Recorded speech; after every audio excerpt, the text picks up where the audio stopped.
ಜೀವನ ಮನುಷ್ಯನಿಗೆ ಪ್ರತಿ ಕ್ಷಣ ಬದುಕುವುದನ್ನು ಕಲಿಸ್ತದೆ. ಸಾಲಿ ಕಲ್ತವ್ರು ಅಷ್ಟ ಕಲಿಸ್ತಾರಂತಲ್ಲ. ಈಗ ನಮ್ಮಪ್ಪ ಅದಾನ, ಅವ ಸಾಲಿ ಕಲ್ತಿಲ್ಲ. ನಾನು ಕಟ್ಟಿ ಮೇಲೆ ಹಾಲು ಹರಟಿ ಮಾಡ್ಕೊಂತ ಕುಂತಾಗ ನಮಗೆಲ್ಲರಿಗೂ ಇದಕ್ಕೆ ಅನುಭವ ಐತೆ ಇಲ್ಲ. ನಮ್ಮಪ್ಪ ಸಾಲಿ ಕಲಿಲಾರ್ದಪ್ಪ ನಮಗೇನು ಹೇಳ್ಯಾನ ಅಂದ್ರೆ, ನೋಡು ಹಿಂಗೆ ಮಂದಿ ಕೂಡ ಹಾಳು ಹರಟಿ ಮಾಡಬೇಡ, ದುಡ್ಯಾಗದ ಕಲಿ. ಮಂದಿಗೆ ನಂಬಿ ಕೆಟ್ಟವ್ರದಾರ, ಮಣ್ಣಿಗೆ ನಂಬಿ ಕೆಟ್ಟವ್ರಿಲ್ಲ ಅಂತ ನಮ್ಮಪ್ಪ ಕಲಿಸಿಲ್ಲೇನು ನಮಗೆಲ್ಲ ಹೇಳಿ. ಅವ ಸಾಲಿ ಕಲ್ತಿಲ್ಲ, ಆದ್ರೆ ಆತನ ಮಾತಿನಲ್ಲಿ ಎಷ್ಟು ಜ್ಞಾನ ಐತಿ. ಜೀವನದೊಳಗೆ ಹಿಂಗೆ ಕಣ್ಣು ತೆರೆದು ಬಿಟ್ರೆ ಜಗತ್ತೇ ಒಂದು ಪಾಠಶಾಲೆ ಐತಿ. ಎಲ್ಲಾನು ಕಲಿಸ್ತೈತಿ. ಈಗ ತಾಯಂದಿರದಿರಿ ನೀವು, ತಾಯಂದಿರು ಅಡುಗೆ ಮಾಡ್ತೀರಿ, ಅನ್ನ ಮಾಡ್ತೀರಿಲ್ಲ, ಎದ್ರಾಗ ಮಾಡ್ತೀರಿ? ಕುಕ್ಕರ್ನಾಗ ಮಾಡ್ತೀರಿ. ನಿಮಗೆ ಕುಕ್ಕರ್ ಏನು ಕಲಿಸ್ತೈತಿ ಅಂದ್ರೆ, ನಮ್ಮ ಬುಡಕ ನಮಗೆ ಆಗ್ಲಾರ್ದವ್ರು ಬೆಂಕಿ ಇಟ್ಟರು ಸಹಿತ ಸೀಟಿ ಹೊಡ್ಕೊಂತ ಅಡ್ಡಾಡ್ಬೇಕಂತ ಕುಕ್ಕರ್ ಕಲಿಸ್ತೈತಿ ನಮ್ಮ ಜೀವನದಲ್ಲಿ. ನಮಗಾಗ್ಲಾರ್ದವ್ರು ನಮ್ಮ ತಳಕ ಬೆಂಕಿ ಇಟ್ಟರು ಒಟ್ಟು ಸೀಟಿ ಹೊಡ್ಕೊಂತ ಅಡ್ಡಾಡ್ಬೇಕು. ನಾವು ಕುಕ್ಕರ್ ಕಲಿಸ್ತೈತಿ ಮನುಷ್ಯಾಗ, ನೋಡಿ ಕಲಿಬೇಕಷ್ಟೇ ನಾವು. ಈಗ ಮಿಕ್ಸರ್ ಐತಿ, ಮಿಕ್ಸರ್ ಏನು ಕಲಿಸ್ತೈತಿ ನಮಗೆ? ಈಗ ಹೊಟ್ಟೆಗೆ ಎಷ್ಟರ ಸಂಕಟ ಇರಲಿ, ಬಾಯಿ ಮುಚ್ಕೊಂಡು ಕೆಲಸ ಮಾಡೋದು ಕಲಿ ಅಂತ ಮಿಕ್ಸರ್ ಕಲಿಸಿಲ್ಲ ನಮಗೆ? ಕಲಿಸ್ತೈತಿ. ಜೀವನ ಅಂದ್ರೆ ಈ ಜಗತ್ತೈತೆಲ್ಲ, ಜಗತ್ತು ಅಂದ್ರೆ ಇದೊಂದು ಡೊನೇಷನ್ ಇಲ್ಲದ ಪಾಠಶಾಲೆ ಅಂದ್ರೆ ಜಗತ್ತಿದು. ನೀವ್ಯಾರು ಡೊನೇಷನ್ ಕೊಡಬೇಕಾಗಿಲ್ಲ. ಶಾಲೆಗಾದ್ರೂ ಡೊನೇಷನ್ ಕೊಡ್ಬೇಕಾಗ್ತೈತಿ, ಫೀಸ್ ಕಟ್ಟಬೇಕಾಗ್ತೈತಿ. ಫೀಸ್ ಇಲ್ಲಾರ್ದೆ ಜಗತ್ತು ಕಲಿಸ್ತೈತಿ. ಈಗ ನೀವು ಮಕ್ಕಳಿಗೆ ಶಾಲೆಗೆ ಕಲಿಸ್ತಿರಲ್ಲ, ಫೀಸ್ ಇಲ್ಲಾರ್ದೆ ಯಾರ ನಾವು ಕಲ್ಸಕ್ಕೆ ಸಾಧ್ಯ ಐತೆ ನಮ್ಮ ಮಕ್ಕಳಿಗೆ ಒಂದು ಶಾಲೆ. ಆದರೆ ಜೀವನ ಹಾಗಲ್ಲ. ಶಾಲೆಯಲ್ಲಿ ಫೀಸ್ ಕೊಟ್ಟ ಕಲಿಬೇಕಾಗ್ತೈತಿ. ಯಾರೋ ಒಬ್ಬರು ಸರು ಒಂದು ಶಾಲೆಯೊಳಗೆ ಒಂದು ಮಗು ಮನೆಗೆ ಬಂತಂತ. ಮನೆಗೆ ಬಂದು ಬಾಯಾರಟ ಮಾಡ್ತಿತ್ತಂತ, ತಾಜ್ ಮಹಲಿನ ಹುಬ್ಳಿ ಅಂತ. ಅವ್ರ ಅಪ್ಪ ಕೇಳಿ ಸಿಟ್ಟು ಬಂತು, ಯಾರು ಕಲಿಸ್ಯಾರ ನಿನಗಿದನ್ನು? ನಮ್ಮ ಟೀಚರ್ ಕಲಿಸ್ಯಾರ. ಏನು ಕಲಿಸ್ಯಾರ? ತಾಜ್ ಮಹಲಿನ ಹುಬ್ಳಿ ಅಂತ. ಅವನಿಗೆ ಸಿಟ್ಟು ಬಂತು. ಅವ್ರ ಮಾಸ್ತರು ಸೀದಾ ಅಪ್ಪ ಶಾಲೆಗೆ ಹೋದ. ಅಲ್ಲ, ಏನಾರ ಕಲ್ಸಕ್ಕೆ ಬರ್ತೈತೇನು ನಿಮಗೆ? ಏನು ಕಲಿಸಿಡಿ? ಅಲ್ಲ, ನನ್ನ ಮಗ ಬಂದು ದಿವಸ ಬಾಯ್ಪಾಟ್ ಮಾಡಾಕತ್ತಾನ, ತಾಜ್ ಮಹಲಿನ ಹುಬ್ಳಿ ಅಂತ ಬಾಯ್ಪಾಟ್ ಮಾಡಾಕತ್ತಾನ. ಅಲ್ಲ, ನಾವೇನು ತಪ್ಪು ಕಲಿಸಿವಿ? ಅಲ್ಲ, ಗೊತ್ತೈತೇನು ನಿಮಗೇನ್ರ ತಾಜ್ ಮಹಲ್ ಎಲ್ಲೈತಿ ಅಂತ?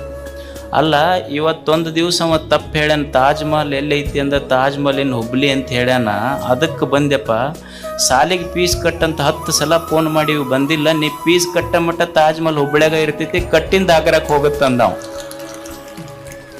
ನೀ ಫೀಸ್ ಕಟ್ಟದ ಮೇಲೆ ಆಗ್ರಾಕ್ ಇರ್ಲಿಲ್ಲ ಅಂದ್ರೆ ಹುಬ್ಬಳ್ಳ್ಯಾಗ ಇರ್ತೈತಿ. ಅದು ಜೀವನ ಇದೊಂದು ಪಾಠಶಾಲೆ ಐತಿ, ಕಲಿಸ್ತೈತಿ. ಜೀವನದಲ್ಲಿ ಸೋಲು ಬರ್ತದೆ, ಬಡತನ ಬರ್ತದೆ, ನೋವುಗಳು ಬರ್ತವೆ, ನಿರಾಶೆಗಳು ಬರ್ತವೆ, ನಿಂದೆಗಳು ಬರ್ತವೆ, ವೈರಿಗಳ ಚುಚ್ಚು ಮಾತುಗಳು ಬರ್ತವೆ. ಇದೆಲ್ಲವನ್ನು ಮೀರಿ ಬದುಕುವುದನ್ನು ಪುಸ್ತಕ ಓದಿ ಕಲೀಲಿಕ್ಕಾಗೋದಿಲ್ಲ, ಜಗತ್ತು ನೋಡಿ ಕಲಿಬೇಕಾಗ್ತದೆ.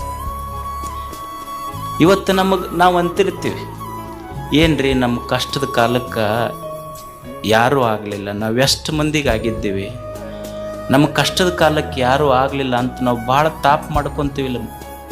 ಇದು ಸಹಜ ಐತಿಲ್ಲ ನಮ್ಮ ಜೀವನದೊಳಗೆ. ನಮಗಿದ್ದಾಗ ಎಲ್ಲರೂ ಬಂದರು, ಕಷ್ಟದ ಕಾಲಕ್ಕೆ ಯಾರೂ ಬರಲಿಲ್ಲ ಅಂತ ಮಂದಿಗೆ ಹೀಯಾಳಿಸ್ತೀವಿ, ಮಂದಿ ಬಗ್ಗೆ ಮಾತಾಡ್ತೀವಿ. ಆದರೆ ಸತ್ಯ ಅರ್ಥ ಮಾಡ್ಕೋಬೇಕು. ನಾನು ಸುಖವಾಗಿದ್ದಾಗ, ಸಂತೋಷವಾಗಿದ್ದಾಗ ನನ್ನ ಕೈಯ 10 ಬೆರಳು ಚಪ್ಪಾಳಿ ಹೊಡಿತ. ಯಾವಾಗ? ನಾನು ಸಂತೋಷವಾಗಿದ್ದಾಗ. ಆದರೆ ನಾನು ದುಃಖದಾಗಿದ್ದಾಗ 10 ಬೆರಳು ಬರೋದಿಲ್ಲ, ಕಣ್ಣೀರು ಒರೆಸಕ್ಕೆ ಒಂದೇ ಬೆರಳ ಬರ್ತೈತಿ. ಅಂದಮೇಲೆ ಸಂತೋಷದಾಗಿದ್ದಾಗ ನನ್ನ ಕೈಯನ್ನು 10 ಬೆರಳು ಬಂದು, ದುಃಖದಾಗಿದ್ದಾಗ ನನ್ನ ಕೈಯನ್ನು 10 ಬೆರಳ ನನಗೆ ಬರಂಗಿಲ್ಲ ಅಂದಮೇಲೆ ಮಂದಿ ಬರ್ತಾರನ್ನುವ ನಿರೀಕ್ಷೆ ಯಾಕೆ ಅನ್ನೋದು ಕಲಿಬೇಕು ಮನುಷ್ಯ. ಮಂದಿಯನ್ನು ನಿರೀಕ್ಷೆ ಮಾಡಿ ಕಲಿಯೋದಲ್ಲ. ಬಡತನ ಬರ್ತೈತಿ, ಕಲಿಯೋದು ಏನು? ಬಡತನ ಬಂದರೆ ಏನಾಗುತ್ತೆ?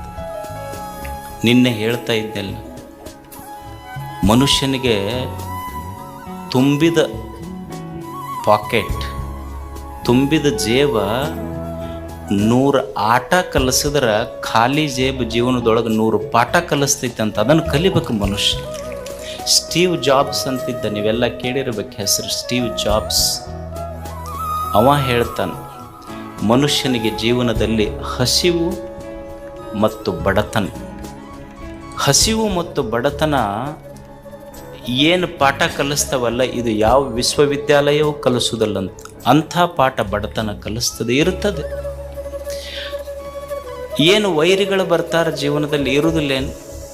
ನಮಗೆ ಭಾಳ ಮಂದಿ ವೈರಿಗಳದಾರೆ. ನಮ್ಮ ಮನೆ ಮಗ್ಗಲ್ದವ್ರು ವೈರಿಗಳದಾರ, ನಮ್ಮ ಓಣ್ಯಾಗ ವೈರಿಗಳ. ಏನು ಮಾಡವ್ ನೀನು ಅವ್ರನ್ನ ತಗೊಂಡು?